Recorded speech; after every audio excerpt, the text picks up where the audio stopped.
அப்போஸ்தலர் 10. இத்தாலியா பட்டாளம் என்னப்பட்ட பட்டாளத்திலே 100க்கு அதிபதியாகிய கொர்நேலியு என்னும் பேர் கொண்ட ஒரு மனுஷன் செகரியா பட்டணத்திலே இருந்தான். அவன் தேவ பக்தியுள்ளவனும் தன் வீட்டார் அனைவரோடும் தேவனுக்கு பயந்தவனுமாயிருந்து ஜனங்களுக்கு மிகுந்த தர்மங்களை செய்து எப்பொழுதும் தேவனை நோக்கி ஜெபம் பண்ணி கொண்டிருந்தான். பகலில் ஏறக்குறைய 9ஆம் மணி நேரத்தில் தேவனுடைய தூதன் தன்னிடத்தில் வரவும் கொர்நேலியுவே என்று அழைக்கவும் பிரதிட்சமாய் தரிசனங்கண்டு அவனை உற்று பார்த்து பயந்து, ஆண்டவரே, என்ன என்றான். அப்பொழுது அவன், உன் ஜெபங்களும் உன் தருமங்களும் தேவனுக்கு நினைப்பூட்டுதலாக அவர் சந்நிதியில் வந்தெட்டியிருக்கிறது. இப்பொழுது நீ யோப்பா பட்டணத்துக்கு மனுஷரை அனுப்பி பேதுரு என்று மறுபேர் கொண்ட சீமோனை அழைப்பி. அவன் தோல் பதனிடுகிறவனாகிய சீமோன் என்னும் ஒருவனிடத்திலே தங்கியிருக்கிறான். அவனுடைய வீடு கடலோரத்தில் இருக்கிறது. நீ செய்ய வேண்டியதை அவன் உனக்கு சொல்லுவான் என்றான். கொர்நேலியு தன்னுடனே பேசின தேவதூதன் போன பின்பு தன் வீட்டு மனுஷரில் 2 பேரையும் தன்னிடத்தில் சேவிக்கிற போர் சேவகரில் தேவபக்தியுள்ள ஒருவனையும் அழைத்து எல்லாவற்றையும் அவர்களுக்கு விவரித்து சொல்லி அவர்களை யோப்பா பட்டணத்துக்கு அனுப்பித்தான். மறுநாளிலே அவர்கள் பிரயாணப்பட்டு அந்த பட்டணத்துக்கு சமீபித்து வருகையில் பேதுரு 6ஆம் மணி நேரத்திலே ஜெபம் பண்ணும்படி மேல் வீட்டில் ஏறினான். அவன் மிகுந்த பசி அடைந்து சாப்பிட மனதாயிருந்தான். அதற்கு அவர்கள் ஆயத்தம் பண்ணுகையில் அவன் ஞான திருஷ்டி அடைந்து வானம் திறந்திருக்கிறதாகவும் 4 மூனைக்கும் கட்டப்பட்ட பெரிய துப்பட்டியைப் போல ஒருவிதமான கூடு தன்னிடத்தில் இறங்கி தரையில் விடப்பட்டிருக்கிறதற்காகவும் அதிலே பூமியில் உள்ள சகலவிதமான 4 கால் ஜீவன்களும் காட்டு மிருகங்களும் ஊரும் பிராணிகளும் ஆகாயத்து பறவைகளும் இருக்கிறதாகவும் கண்டான். அல்லாமலும் பேதுருவே, எழுந்திரு, அடித்து புசி என்று அவனுக்கு சொல்லும் ஒரு சத்தம் உண்டாயிற்று.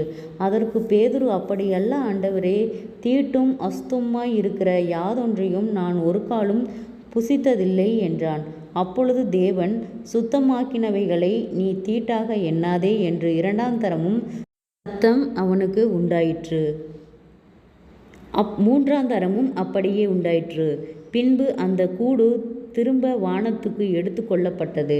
அப்பொழுது பேதுரு தான் கண்ட தரிசனை குறித்து தனக்குள்ளே சந்தேகப்படுகையில், இதோ, கொர்நேலியுவினால் அனுப்பப்பட்ட மனுஷர்கள் சீமோனுடைய வீட்டை விசாரித்து கொண்டு வாசற்படியிலே வந்து நின்று, பேதுரு என்று மறுபேர் கொண்ட சீமோன் இங்கே தங்கியிருக்கிறாரா என்று கேட்டார்கள். பேதுரு அந்த தரிசனத்தை குறித்து சிந்தனை பண்ணி கொண்டிருக்கையில் ஆவியானவர், இதோ, 3 மனுஷர் உன்னை தேடுகிறார்கள். நீ எழுந்து இறங்கி ஒன்றும் சந்தேகப்படாமல் அவர்களுடனே கூட போ, நானே அவர்களை அனுப்பினேன் என்று அவனுக்கு சொன்னார். அப்பொழுது பேதுரு கொர்நேலியுவினால் தன்னிடத்தில் அனுப்பப்பட்ட மனுஷரிடத்திற்கு இறங்கி போய், இதோ, நீங்கள் தேடுகிறவன் நான் தான், நீங்கள் வந்திருக்கிற காரியம் என்ன என்றான். அதற்கு அவர்கள், நீதிமானும் தேவனுக்கு பயப்படுகிறவரும் யூத ஜனங்கள் எல்லாராலும் நல்லவர் என்று சாட்சி பெற்றவருமாகிய கொர்நேலியு என்னும் 100க்கு அதிபதி உம்மை தம்முடைய வீட்டிற்கு அழைப்பித்து உம்மால் சொல்லப்படும் வார்த்தைகளை கேட்கும்படி பரிசுத்த தூதனாலே தேவயத்தனமாய் கட்டளை பெற்றார் என்றார்கள்.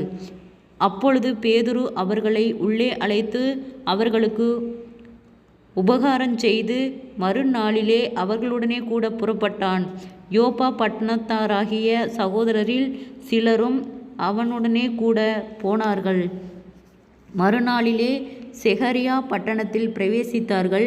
கொர்நேலியு தன் உறவின் முறையாரையும் தன்னுடைய விசேஷித்த சிநேகிதரையும் கூட வரவழைத்து அவர்களுக்காக காத்திருந்தான். ஜெபம். கிருபையாய் நேசிக்கிறத நல்ல தகப்பனே, ஆசீர்வாதமான வேலைக்கு நன்றி செலுத்துகிறோம். இயேசுவின் நாமத்தினாலே அப்போஸ்தலர் 10வது அதிகாரத்தின் முற்பகுதியை தியானிக்க கொடுத்த தயவுக்காய் நன்றி செலுத்துகிறோம்.